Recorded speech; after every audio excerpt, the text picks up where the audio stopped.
it is hard to trust everything that everyone Yeah. says about God if you don't Yeah, believe that you're absolutely. worthy, if you don't believe that it applies to you, if you don't believe that there's anything redeemable or loving or fearfully and wonderfully made about you. If your thoughts are, I messed up, all I ever will do is messed up, I'm damaged goods, Right. no one will want me, then you can quote as many scriptures as you want to, but it's not really going to take root in your life because you don't have a healthy view of Right. yourself. So no matter what God says about you or anyone else says about you, if you don't believe it for yourself, then you cannot experience the power, the peace, the restoration that I think is available to us all. I'm really intrigued by this because I will tell you this. I grew up in church and like I knew God, like I Yeah. knew where he lived, but like I it wasn't know. like I that. You agree. know, That's we how I weren't, felt.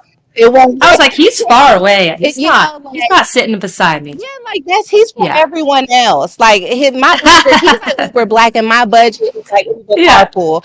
And I think the more that I feel like my I think there's a couple of things. I think that I Yeah. got hungry. And I think the more that I got hungry for something deeper and more meaningful and less Right. shakable, the more curious I became about God. But I do believe this, the more that I became curious about God, the more God showed me Yeah. myself.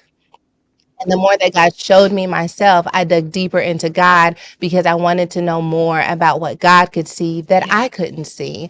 And I think that that showed up in gifts and talents that I didn't know existed, but also in pain and trauma and patterns that weren't healthy for me. And so I think that if your relationship with God is exclusively about who Right. God is and never about who you are in God and who you were before God and who you are without God, then you could run the risk of becoming religious when we're called to be Yeah. That transformational. is so perfect. I totally agree.